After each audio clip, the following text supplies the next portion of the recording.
Hello, and thank you for joining us. The following video is an extract from one of a series of academic Wednesday worldwide webinars hosted by the Institute of Economic Affairs in cooperation with the Vincent Centre, University of Buckingham. In this video, we hear from Dr. Edwin van der Haar, who discusses Hayek, international organisation, and COVID-19. Well, thank you, Syed. I will first try to share my screen for the hang on there.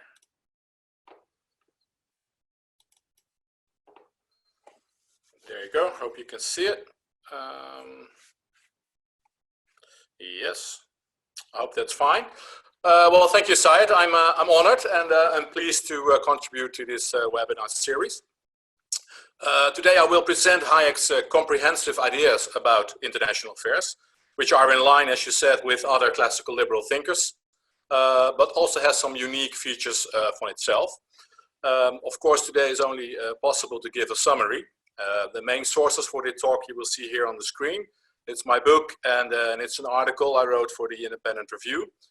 For more details, you can refer to them and also perhaps to my website. As far as I'm aware, Hayek did not write anything on pandemics, or did he have any views on it, how to deal with them. So I shall not comment on very topical things such as the alleged power abuse by China in the WHO, taking your kid to your parents in a lockdown, or when to end a lockdown. So I'll leave that to other people. It's important to realize that Hayek was a very international man. He's of course known as an economist, maybe a philosopher, a legal scholar, but he was also very much an international relations person. He was a soldier, of course, in World War I. You see it here in the picture. And actually thought about becoming a diplomat for a long time instead of a scholar. But after the Austrian Empire ceased to exist, that was no longer a very interesting career option. And I think we should be glad for that. As I said, international affairs were on his mind quite a lot, but he never wrote a book on it. So you will have to ditch his views from chapters, paragraphs in books, op-eds, papers and such, and that's what I did for the book I've just shown. Of course, he was an international man in his life. He worked in Vienna, London, Chicago, Freiburg, Salzburg, and he traveled a lot until a very high age. And of course, he's the founder of the Montpellier Society, which is a large contribution to classical liberal internationalism, so you can say. Before I give Hayek's views, I would like to say a bit about liberalism in international relations as it is perceived now, or as it is common and presented in textbook now. Just a few highlights from that, just by means of comparison later to Hayek views. Of course, liberalism in IR thinks that humans are rational and are rational enough to overcome war and conflict. The nation is seen as a problematic actor in world affairs.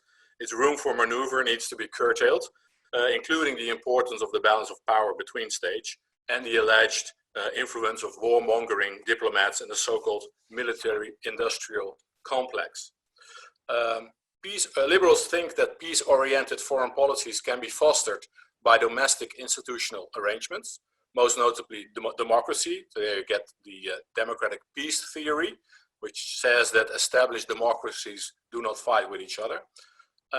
And international trade is another factor to foster peace, often brought in combination with the alleged pacifying influence of interest groups and the public opinion on foreign policy decision making.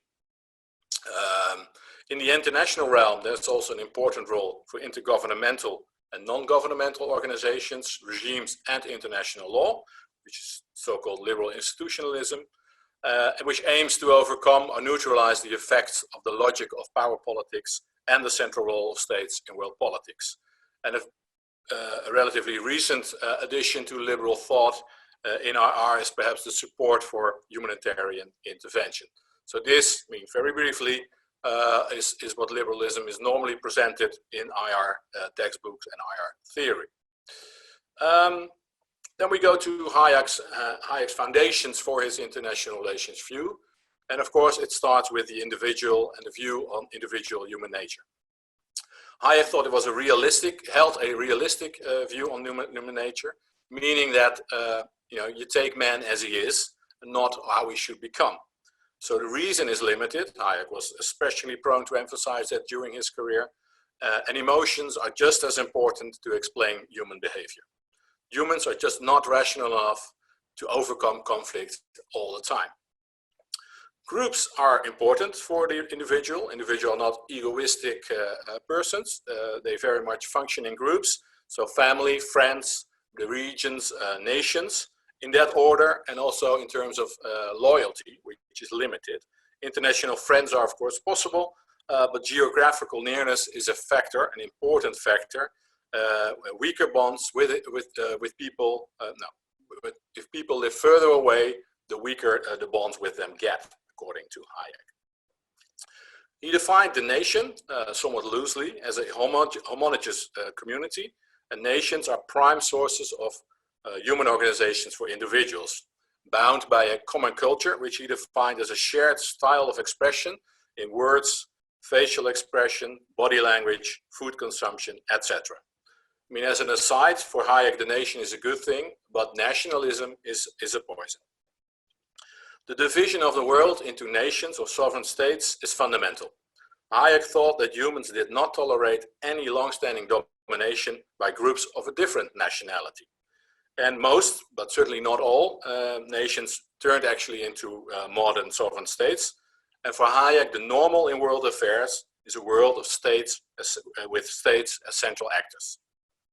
We'll talk about the exception federation later on in the talk.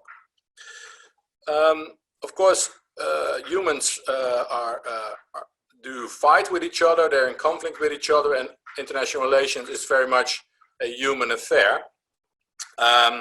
So how to deal with the with international violence?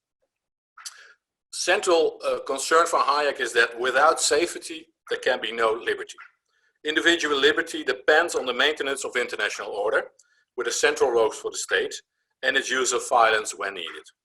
The provision of defense is an essential state task, which requires coercive powers, such as raising tax and the ability to recruit an army in times of emergency, although Hayek, like other classical liberals, never actually endorsed military conscription. In war and other emergencies, government is allowed to forego even the most sacred principles of a free society, Hayek thought, even the freedom of speech, as long as these measures are temporary and according to the rule of law, so that the courts can have the last word on them. Hayek was actually quite hawkish, certainly at the end of his life. He was and this you can find in, for example, many co-editorial or letters to the editors in the Times, for example. He was a strong supporter of Reagan's defense expenditure. He called for immediate military action in the US hostage crisis in the US embassy in Iran.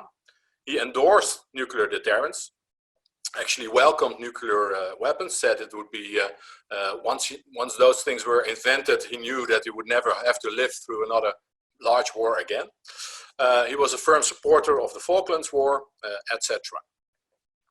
And although he did not write much about it, but I think the balance of power is an example of Hayekian spontaneous order at the international level. Put very briefly, countries or groups of countries want to dominate each other, but balance each other out in terms of power in practice. So that means that any major war is very costly, so it does not happen a lot. Therefore, the unintended effect of a balance of power is international order without major wars. I say major wars because smaller wars is a different thing. So in the Hayekian terms, the balance of power is a cosmos, or a grown order, instead of a taxis, a made order. This said, war for Hayek could never be a regular policy instrument, as it was also a big threat to individual liberty. War is, of course, also an economic problem. Non-intervention must be the norm in the war economy. Economic planning fails both in times of war and in peace. And of course, very topical in the COVID context, Hayek, as Mises and Robert Hicks, for example, pointed out that it's difficult to get the liberties back after a series of crisis measures have been taken. Yet for Hayek, this was not a reason to become pacifistic or simply argue or wish war away, as many others in the classical libertarian circle so often do. Before turning to Hayek's ideas on international organization, I will briefly touch upon his other main ideas on international relations.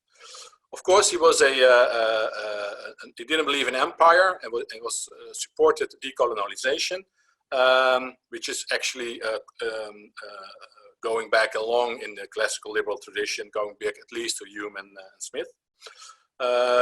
He was a fierce opponent of development aid, influenced, of course, by the pioneering work of Peter Bauer. He was a fierce critic of the economic policies of the new formed states, often implemented by leaders who got their education at Western University, he always pointed out. Aid enabled bad policies to continue. For example, no free trade, suppression of women, forced collectivization and industrialization, etc. Human rights were good for Hayek as a modern equivalent of natural rights of the Scottish Enlightenment thinkers, but only if there were negative individual claims. So something the government protects you that will not happen to you. It was wrong actually to regard human rights as positive intentions, as half or maybe more of the Universal Declaration on Human Rights is. So there you will see people have a right to I don't know, enough free time or something like that.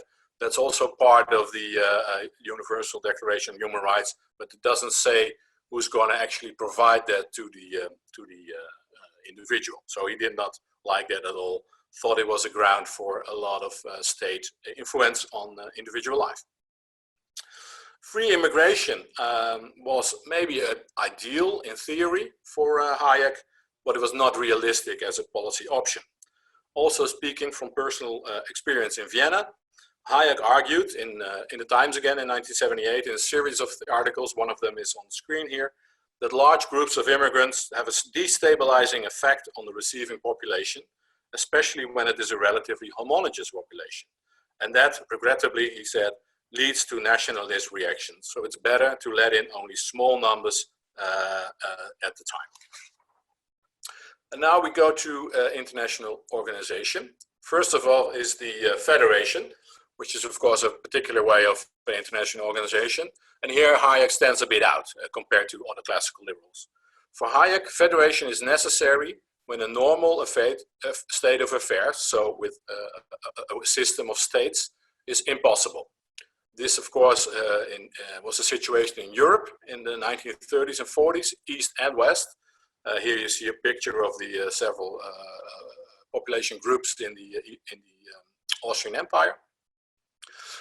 But later on in his life, in the 60s and the 70s, he also made calls to create federations in problematic regions. So, for example, he wrote letters to Moshe Dayan and Menachem Begin and Teddy Kollek to let them form a federation in Jerusalem, or a Royal Palestine or Levantine Federation even.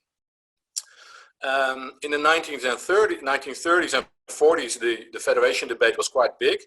It actually originates in talks about the British Empire in late 1800s. So it was a large debate, and Hayek was a keen contributor. And he followed, for example, his colleague Lionel Robbins at the LSE, but also Clarence Stride, who was a very known thinker about federation at the time. His idea of a federation was that it was neither an alliance nor a complete unification. So in German, neither Staatenbund nor Einheitsstaat, but Bundesstaat. So a federation, in his view, was a pooling of sovereign nations who pool some of their main, but actually essential tasks, such as defense and foreign policy, to create a peaceful order. You could say this perhaps is a constructivist thinking, but it was not for Hayek, because he saw a limited federation as a way out of a mess made by nationalist forces in the national states, which are a tremendous threat to individual liberty. And he also thought that federation had more benefits, such as the impossibility in a federation state to have centralized economic policy. So by it would be more free economically as well. It must say that if you look at all his writings, he wasn't always clear in his language about his intentions when it comes to federation. So sometimes he did write sentences a bit in the liberal IR fashion, so to say. But if you look at his actual proposals, they never were. But in The Road to Serfdom, he wrote that the European Federation could perhaps also develop into a single global federation. So there we go. But in the same book, a few pages later, he warned against the silly claims of a federal organization of the whole world. And he added in a footnote that until I find a sane person who seriously believes the European races will voluntarily submit to their standard of life and rate of progress being determined by a world parliament, I cannot regard such plans as anything but absurd. And I think he put an end to the confusion in the Constitution of Liberty when he wrote, until the protection of freedom is more firmly secure than it is now, the creation of a world state probably would be a greater danger to the future of civilization than even war. And now we go to his views on what we nowadays normally regard as international organizations, so those with a building, with people, and with one or more specific tasks. His judgment was mostly made in terms of peace and war, undoubtedly because the supporters of these international organizations also made claims in that fashion. But it's important to keep that in mind. Also bear in mind that Hayek wanted an international system governed by abstract or general rules that would produce a spontaneous or self-generating order, instead of a goal-oriented theocratic society. So that, of course, was the place of his international thinking within his bigger system. Peaceful conditions cannot be organized, but purpose-independent rules are needed for that. Purposeful organizations, which he thought states were as well, but those international organizations we talk about now as well, will be around, but they should be subject to those same abstract rules that make up the larger order. Clearly, this ideal was nowhere near in Hayek's lifetime, perhaps now even less. At the end of the Second World War, Hayek started to warn against the creation of a new League of Nations.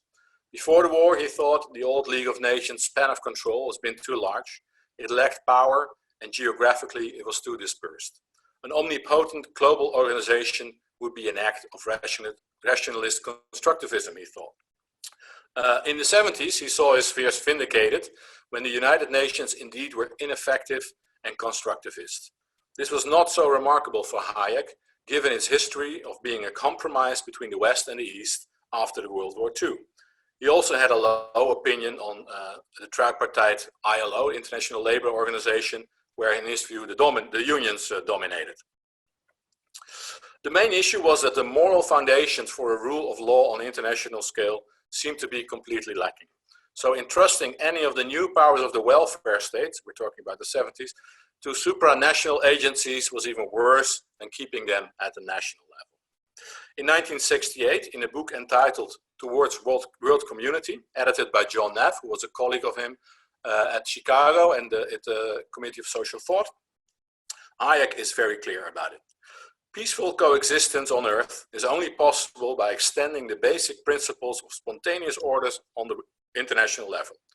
We have not learned to tame organizations, which are the main source of conflict today. We are led by the illusion that by creating more international organization, this will make for peace.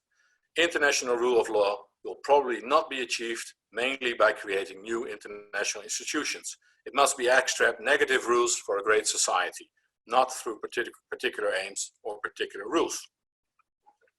So you might think, well, this is the end, the Hayekian end of all international organizations.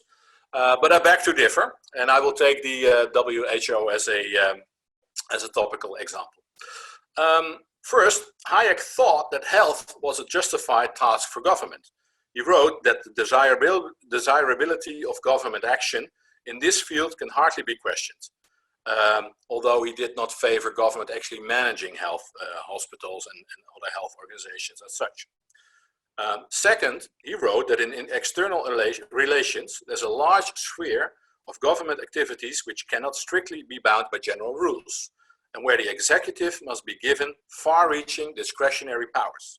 So, for example, he took the Western collective security in NATO totally for granted. Now, the WHO has three main programs at the moment: achieving universal health coverage, addressing health emergencies, and promoting healthier populations.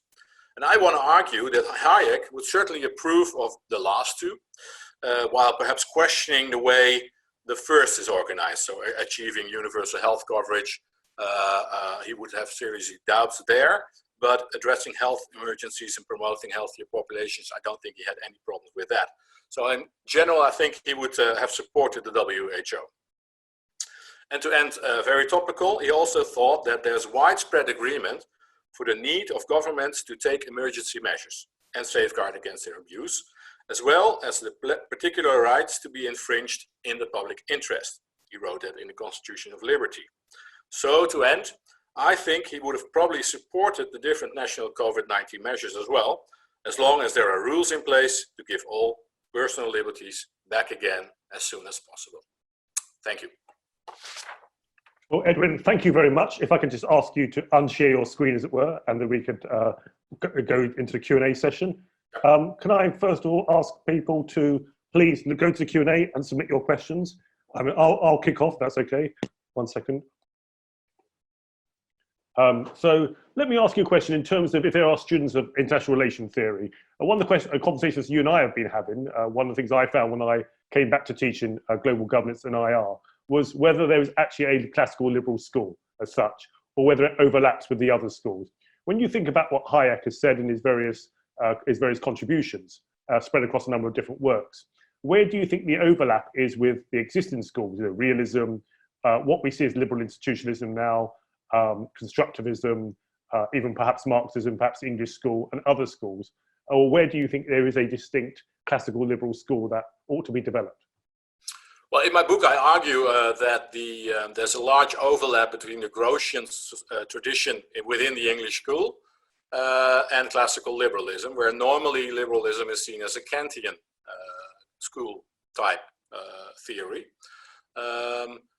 And I think the difference is, I mean, there's more differences than there is things that are in common.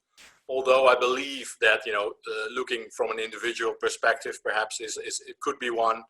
The role of democracies, I mean, classical liberals were traditionally not very keen on democracy, but have kind of embraced it. So there's a thing for that. But otherwise, I think there's actually a lot of differences. Yeah, well, why don't we tackle some of those, and then I'll go into the questions. Please, if I could ask viewers to think of if you've got any questions, please do ask. I'm sure it's generated lots of ideas. So, for example, you talk about balance of power. That's very much a realist perspective, but I know you've written elsewhere that this was written about 200 years before the realist school. There's also clearly common traditions with the early schools, what they call classical liberal internationalism, not classical liberal internationalism, but liberal internationalism in its classical sense. Clearly, you write there's some overlap, or in your presentation, with constructivism. So I just wonder whether you could touch on each of those. Well, yes, I think, the origins of liberal institutionalism and liberal internationalism are 19th century. And they were clearly written actually in opposition to the classical liberal views. I think there's a third element in that, is that the Manchester school, Cobden, Bright, they brought in they kind of like abused Adam Smith, because David Hume and Adam Smith, they were clearly had clear views about the role of violence in international affairs, which could not be eradicated, and they never ever thought that trade would lead to peace or foster peace. But then Cobden and Bright, they shook it on the head, more or less. They embraced Smith, saying that he actually thought that trade would lead to peace, and they used that argument in their very successful campaign for getting the corn laws, to get rid of the corn laws. But the basic elements consisting of the classical liberal idea about international relations and the liberal institutionalism or liberal internationalism idea of international relations, actually they're quite different. Also because, as you said, what we now consider as realism and classical liberalism do have a few overlapping ideas. For example, that you cannot eradicate violence, that states will be a main actor in world affairs, that the balance of power is very useful. I mean, if you want to read about it, go to Jung's essays. He had a very few nice essay about the balance of power. You will find in Smith's work as well. So there's a fundamental difference there, and it's the one argues against the other. And constructivism, I'm not a great. What I know about constructivism is that you, of course, there you see there's a interplay, so to say, between the agents and the structure, right, in international relations. And I'm sure that can be right in principle, because I said that international relations, of course, is a human affair, which I think it is. But if you are a leader of state from any country and you come into, say, the NATO assembly, you cannot, you're not free to do as you please. I mean, there are certain procedures, there are certain rules, and if that's the interplay between the individual and the agency and the structure, then I'm fine with that. But that's something else than to say that the structure then takes the overhand. I mean, it's a balance between the two, and I think in the end, the personal motives of individuals are still very much important. I mean, a leader can override many of the existing interests. I mean, I don't know the details, but take Tony Blair in the Iraq War. I mean, that's, or take on the other side of the pond, say the way Colin Powell convinced the UN Security Council with false arguments, it turned out, but that's the power of the person, which I think is important as well. I think it was interesting when Blair came to power, they announced ethical foreign policy, and many people saw that as an example of liberal institutionalism at its best, where it wanted to work with international organizations in the pursuit of an ethical foreign policy. Well, the questions are starting to flow in now, and I know you spoke a bit about federation, and so a few questions around that. Let's start off with, first of all, Professor Martin Ricketts from the University of Buckingham. The University of Buckingham is where the Vincent Centre is hosted, which is our partner for these academic webinars. Thank you, Martin, for joining us. Martin says, how far did Hayek think the drift towards centralization and concentration of power was a continuous danger in federations, rather as a drift towards central planning was a danger in nation states? Having seen the collapse of the Austro-Hungarian Empire, did he see federations as less subject to centralization than nation states? Yes, he did think so, but only if those federations were small states or limited states. So he wrote, for example, in Individual and Economic Order. He has an article which was published in 1939, but it's republished in 1948, saying that actually the main sovereign tasks, so defense, foreign policy, those were the things he wanted to federalize. So common, put it in where the nation states should not have any say anymore. But in the same article, he actually argued that all the other, or most of the other tasks would not be able to, would not be a good thing to do that in a centralized federal capital, so to say. And he even argued that economic policies would not be able to do in a federal capital either, because of the different interests and economic situations of the parts that formed the federation.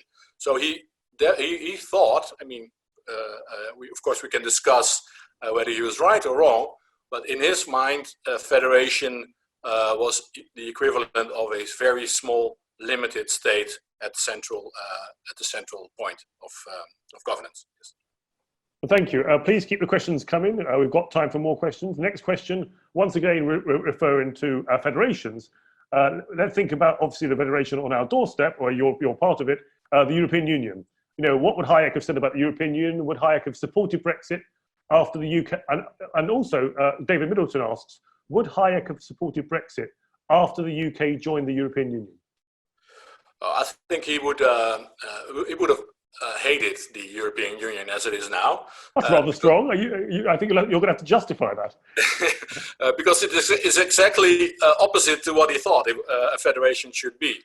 It has numerous tasks at the central Brussels, which should not be a state task at all, in his view, either within or without with or without a federation.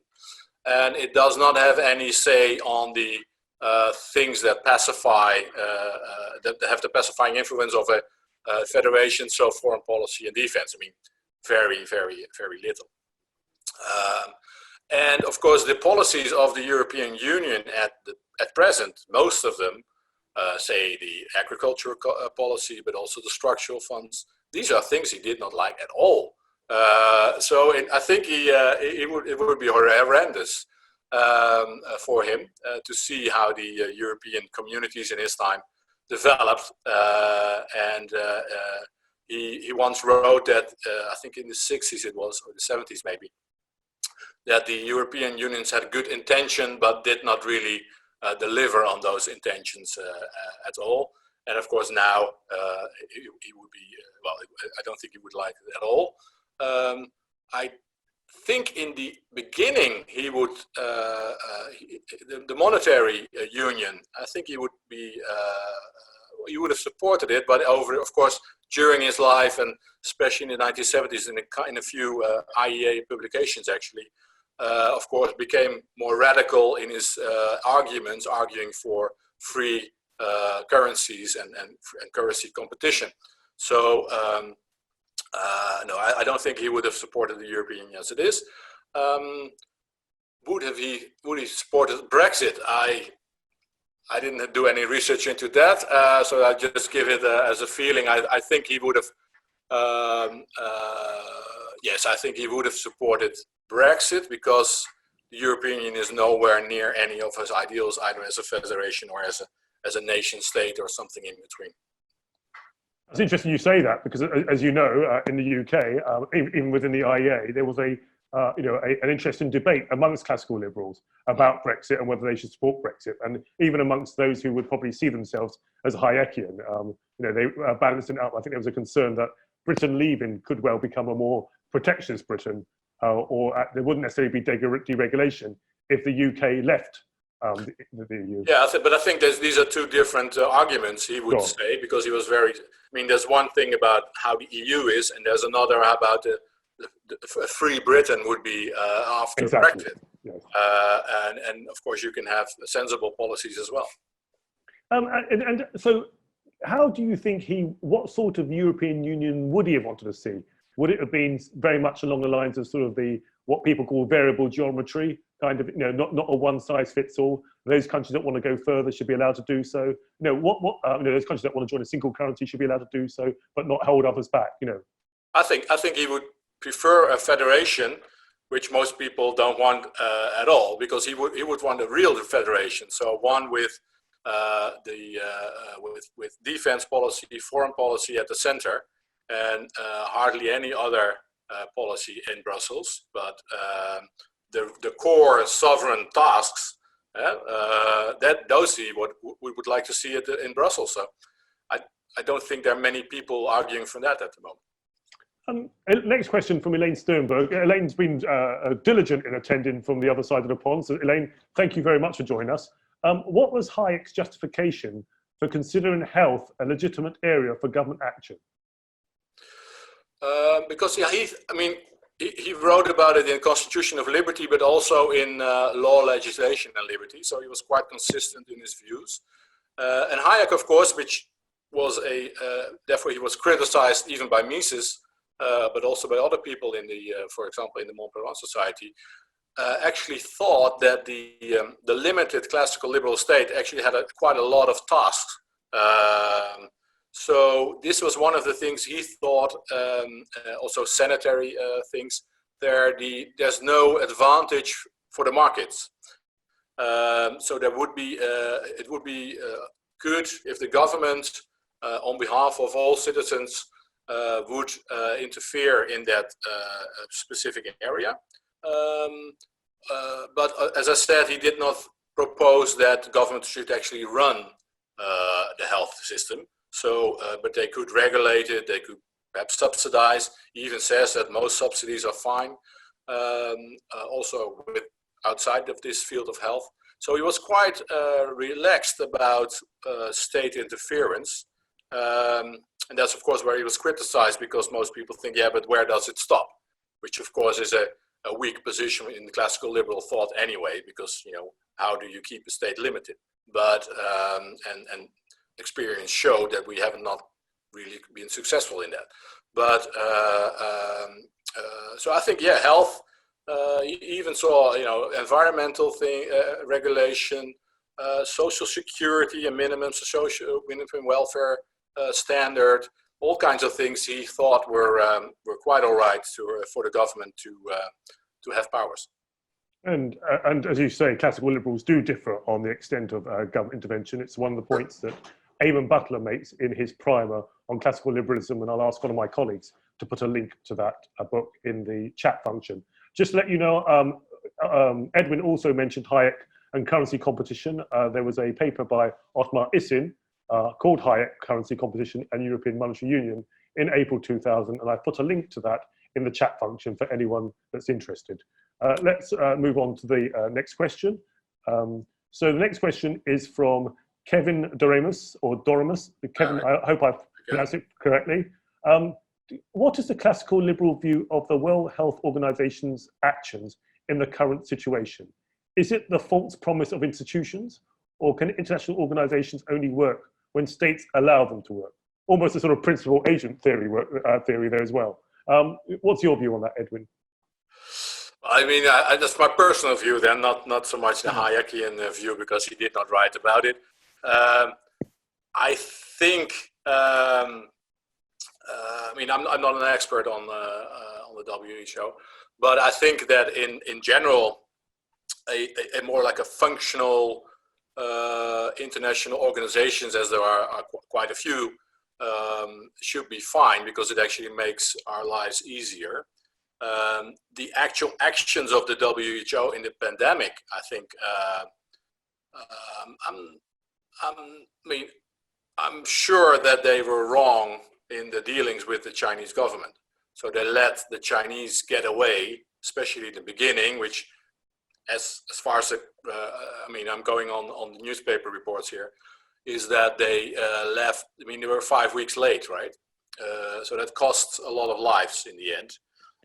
Although we must see that, you know, even though when China was in full lockdown, here in Europe, people still didn't act. So, you know, some exceptions, of course, are there, but most didn't do anything, or only a few measures. So, but I think the Chinese influence in the WHO is something to worry about.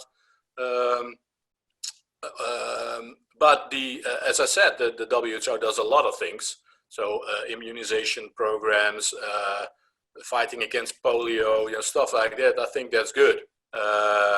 These are good things to do, and most of them are rather technical, not very political actions. And I think in a classical liberal way, I don't see any problems with that. It's interesting. I mean, I actually teach a lesson at one of my classes on global governance was this year on the World Health Organization. And the World Health Organization came about as a result of previous pandemics and previous, in fact, influenza and other diseases that can be transmitted internationally. So there clearly is some sort of clearinghouse for information on that needed at the international level. But there's been a debate internally within the WHO. So, for example, as you said earlier, there's a debate about whether it should be horizontal interventions or vertical interventions. Horizontal meaning should it be the WHO's role to push for universal healthcare? And how can it do so when the countries have got different levels of wealth, different levels of state spending, etc., versus specific vertical interventions? So, for example, malaria, polio, COVID, SARS, etc., where it could be far more effective. And clearly, there's also the debate about how effective the WHO has been during this current pandemic. Okay. Sure, yeah, but that goes for more international organizations. Exactly. Or any organization, as a matter of fact. But of course, you see that the United Nations has become very bureaucratic in general. So a lot of people, a lot of money goes to the organization rather than to the programs. And the WHO is no exception in that. Yeah, and in fact, anyone who's done IR theory as well will know about the use of the principal agent theory, where the states delegate certain powers to the agency, and sometimes the agency itself starts to have a life of its own, sometimes distinct from the principal. It goes in national politics as well. Exactly. Well, in fact, principal agent theory I think it started off in economics, and then it went to national politics before it was used as a framework for international politics. Next question from Christopher Marshall, very much along the lines of the question on China. With regard to international trade, would Hayek have argued against Britain becoming over-dependent on a single country such as China? No, I don't think he would have seen much problems with that, as long as the terms of trade were proper in his equal trade, free trade, pricing freely. The prices would be created freely. I don't think he would see much problem in that.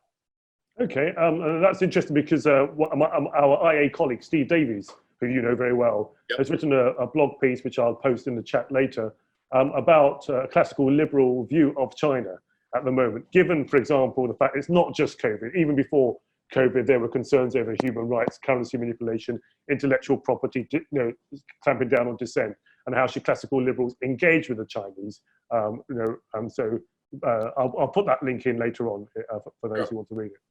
Also in the chat for our viewers, I've also put a link to Classical Liberalism, a primer by Eamon Butler, where he talks about the difference of views on the rate of government intervention, if you like. Christopher, thank you very much for your question about China. Next question, Nick Cowan. Nick, thank you very much for joining us. Nick has been a previous speaker at these webinars, but also has been a diligent attendee as well. So thank you, Nick. Was Hayek receptive to neoconservatism, or was it just a matter of defense that he justified his hawkish views? This seems to be an important division within the centre-right at the moment, with Niall Ferguson championing UK and American empire versus the Pacific wing of classical liberalism. Well, I think, of course, there's a postscript to the Constitution of Liberty say why I'm not a conservative, but if you read it, then, I've argued elsewhere in the book Degrees of Freedom, that if you read it closely, he's fighting some straw dog, more or less. And I think conservatives and classical liberals do share a lot of viewpoints. The main difference, of course, being that conservatives don't care much about individual liberty in the end, and classical liberals do, and they don't give. They're not as prone as conservatives are to follow, some elite or some people standing above them. So a hierarchy in the social relations, because classical liberalism is, of course, very horizontal in social relations. I think these are the main differences. I don't think Hayek wanted. He didn't touch upon conservatism that much, actually, in his books. Besides this postscript, I think he certainly did not form his opinions or his arguments in contrast or in opposition to conservatives. He just thought about them themselves and did not write in opposition much. Actually, he did not. His footnotes are limited compared to what we are used to now. He was a real. He argued a lot by himself, right? And he had this. I'm sure you are aware, but his writing actually goes from one little point to the other. So from little headings above his paragraphs, and then a few lines, and then he would go on. So no, I don't think he had any conservatism on mind when he formed his opinions. Perhaps because if you look at his the way he tries to participate in public debate, I do think he has. I mean, like I said, he was very hawkish, and he didn't really provide a firm theoretical ground for his hawkish positions in letter to the editors and other topical debates. So I can imagine, I don't know, but I can imagine that sometimes he is influenced by discussions with peers in the Montpellier Society or elsewhere on those issues. It's interesting. I think maybe, I hope Nick will forgive me if I've misinterpreted, but I wonder whether Nick saw or heard what you said about Hayek having hawkish views, and then wondered whether there was an overlap there with neocons. So, for example, but I'm sure he would have disagreed, for example, with the military-industrial complex, and he probably would have disagreed with neocons who believe that you can spread freedom by invading countries and imposing liberal democracy. Yeah. I mean, the latter for sure. He would not believe in that, I think. As I said, now liberals in IR have a rather positive view on the need or the right for military intervention. I don't think he would. He didn't write about it, but he actually favored military intervention in the Iran hostage case, for example, or when the US bombed Libya. So perhaps he would come around with something. I think my personal viewpoint is that most of the time it doesn't work. Sure, you need to have all options open from a defense-related perspective, but that's something else than expecting positive results from a military intervention or democracy promotion or democracy building, which mainly fails if you look at the evidence.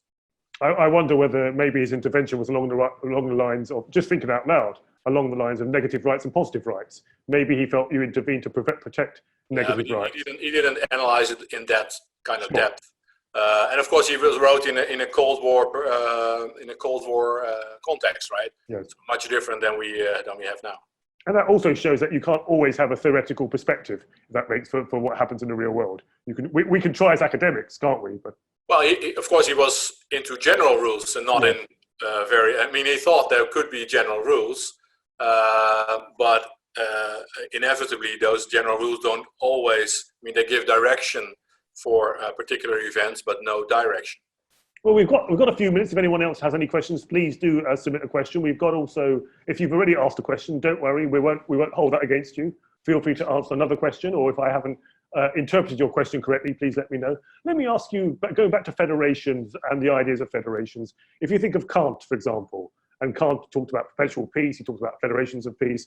Clearly, that then diverged along different routes. One route was where people say, democracies, and rich liberal democracies don't go to war with each other. For example, the Anglo perspective, for example.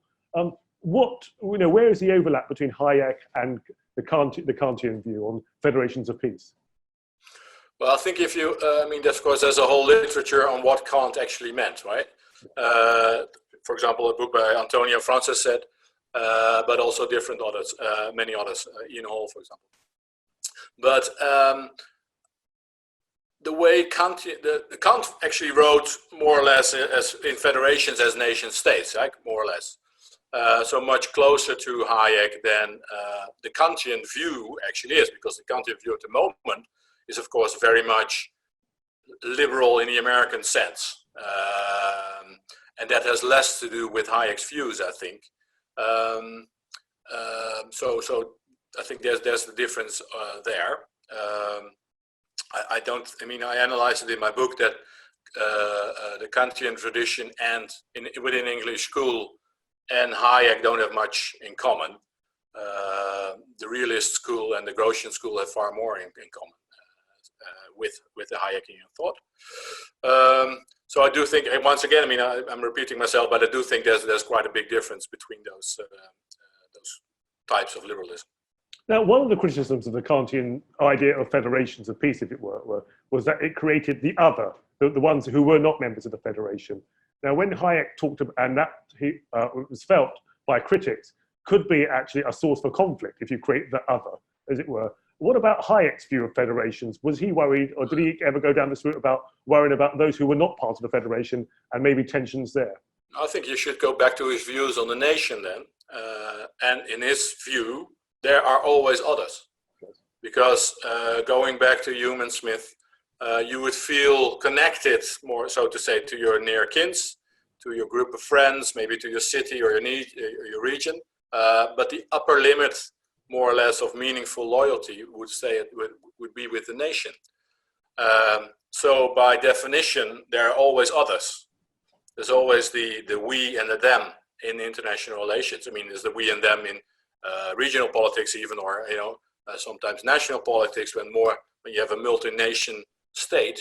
But in a normal situation, there's always we and them. So it doesn't matter if you have a single sovereign country or a federation.